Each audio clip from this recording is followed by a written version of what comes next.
Anda menyaksikan Breaking News Kompas TV. Saudara, hari ini pembongkaran pagar laut terus dilanjutkan. Setidaknya sebelumnya di hari ke-6 pembongkaran pagar laut ini sudah dilakukan sepanjang 15,5 km dari total 30 km, Saudara. Dan untuk lebih lengkapnya kita akan membahasnya bersama dengan Sekjen Koalisi untuk Keadilan Perikanan atau KIARA. Sudah ada Mbak Susan Herawati bergabung bersama kami melalui sambungan daring. Selamat pagi, Assalamualaikum. Mbak Susan, melanjutkan perbincangan kami tadi. Mbak Susan. Ya, siap Kak. Waalaikumsalam. Mbak Susan, ini kan kalau tadi Anda sebutkan, karena merujuk pada Undang-Undang Cipta Kerja, kemudian akhirnya dikenakan denda administratif. Nah, sebenarnya bisa tidak pemerintah ini merujuk pada peraturan yang lain agar ada efek jera terhadap para pelaku pemasang pagar laut ini, Mbak Susan? Iya, menurut kami sih sebenarnya kalau mau memberikan efek jera, ya negara bisa menggunakan, Undang-Undang 1 itu sebenarnya yang kami laporkan ke Bareskrim juga ya, dengan menggunakan Undang-Undang 1, tahun 2014. Artinya negara harusnya memiliki power gitu ya untuk menentukan sanksi seperti apa yang memang akan dibebankan gitu. Dalam pada itu sih sebenarnya, ya memastikan perusahaan-perusahaan yang melakukan pengerusakan ini benar-benar dihentikan gitu, izinnya, artinya tidak lagi bisa beroperasi. Jadi jangan lagi ada alasan untuk kemudian membuat anak perusahaan dan yang lain gitu kan. Yang paling, menarik kami temukan misalkan ya satu perusahaan ini memang dicabut izinnya ya, kemudian ya diberikan denda, tapi tetap tuh aktivitasnya tetap, berjalan gitu ya, tetap melakukan, upaya-upaya pengerusakan dan sekali lagi ya karena dianggap ya sudah membayar denda, ya sudah tidak apa-apa gitu. Ini kemudian bahaya sekali kalau kalau ke depan negara ini masih seperti ini. Artinya negara pasti punya pilihan untuk menentukan gitu ya, alat atau perangkat hukum mana yang mau digunakan sebenarnya dan bagaimana mereka bersikap, di mata korporasi sih itu yang penting Kak Adis. Oke. Kalau tadi Anda mengatakan, denda administratif begitu ya karena merujuk pada Undang-Undang Cipta Kerja, padahal juga bisa, merujuk pada aturan yang tadi Anda sebutkan ya, Undang-Undang Nomor 1 ya kalau tidak salah ya, Mbak Susan. Nah, yang menjadi pertanyaan saya selanjutnya begini, Anda sudah melaporkan, pihak KIARA sudah melaporkan ke Barreskrim Mabes Polri begitu ya. Sampai saat ini sudah ada, tindak lanjutnya dari Barreskrim Mabes Polri? Ya, laporan ini sebenarnya bukan hanya KIARA, jadi ada 9 lembaga di antaranya adalah KIARA, Oke, jadi tidak ada hanya KIARA ya? kawan-kawan dari ya, ini lintas organisasi termasuk misalkan LBH Jakarta, ada Walhi juga gitu, ini banyak orang sebenarnya, tapi memang sayangnya sampai hari ini belum ada respon sama sekali, Mmm, gitu. Ya oke. kami masih berbaik sangka mungkin, setelah ini mereka akan menghubungi kami gitu ya, diresponlah minimal.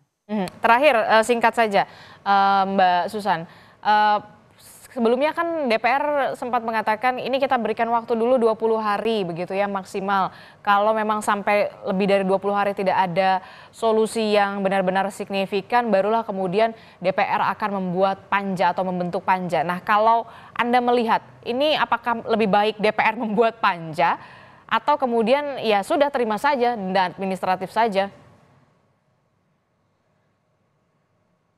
Ya yang pasti kalau 20 hari masih belum terungkap, ya mungkin panja ini salah satu solusi yang memang kami, ya 50-50 ya, tapi memang yang perlu dilakukan adalah memang evaluasi luar biasa ya, di dalam, lintas kementerian gitu ya. Karena memang ini menandakan bahwa untuk, menarik para pelaku, ternyata dari bulan September sampai hari ini masih butuh waktu yang panjang gitu.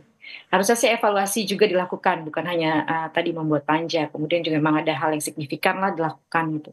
Karena ini berlarut-larut gitu, sedangkan orang sudah 15 kilo ini membongkar, tapi kita nggak tahu siapa pelakunya gitu. Mhm mhm, ah. Dan, KIARA dan beserta dengan Walhi dan juga sejumlah lembaga lainnya mendorong pemerintah ya untuk bisa kemudian, secara tegas mengumumkan kepada publik, siapa pelaku sebenarnya, dari hasil pengusutan ini ya, Mbak Susan?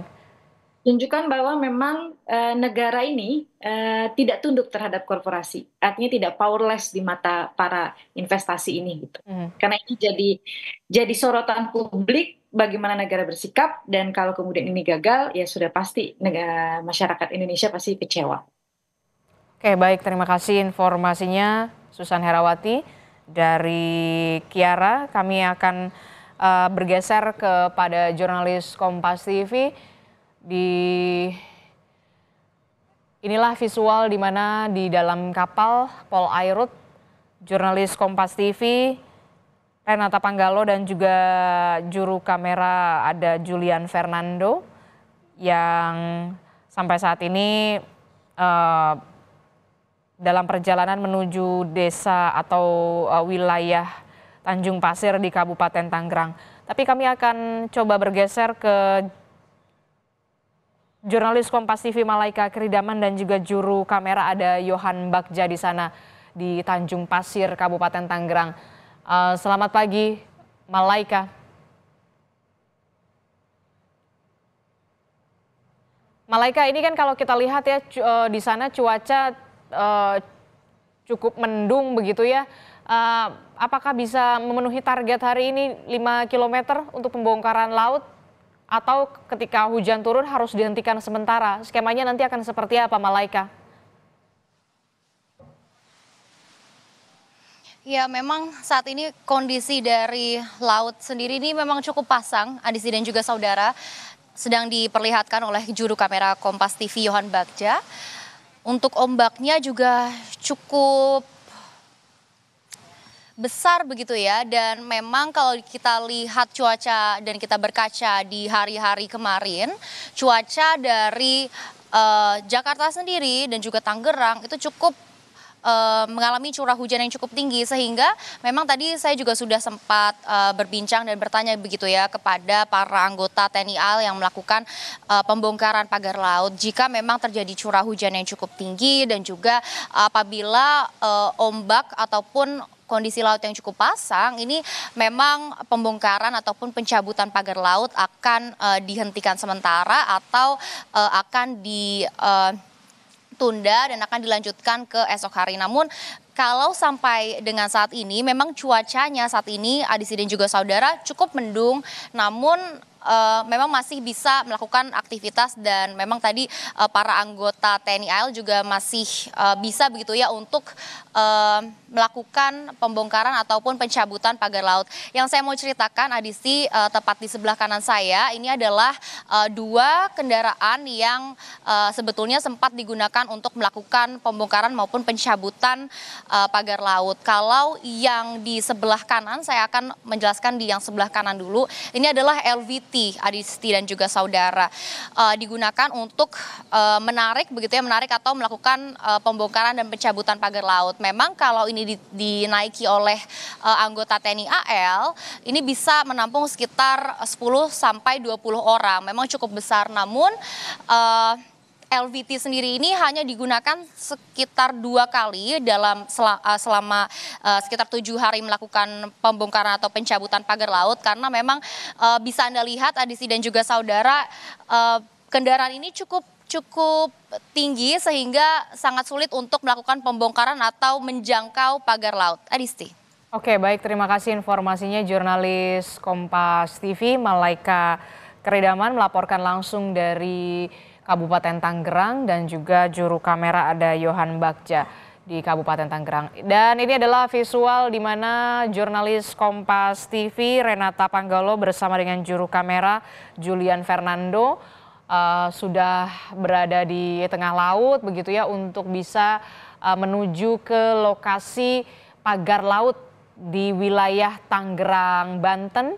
Setidaknya diperlukan waktu 1 jam dari Pluit menuju ke Tanjung Pasir di wilayah Kabupaten Tangerang untuk dilanjutkan pembongkaran pagar laut di hari ini, saudara. Kita akan nanti update lagi informasinya karena memang jurnalis Kompas TV Renata Panggalo ini sedang berada di tengah laut, kemungkinan juga sinyalnya juga terganggu begitu ya, tapi kita nanti akan update lagi informasi perkembangannya dari pembongkaran pagar laut yang terus berlanjut di hari ini. Demikian breaking news Kompas TV, terima kasih sudah menyaksikan. Saya Adisi Larasati, sampai jumpa.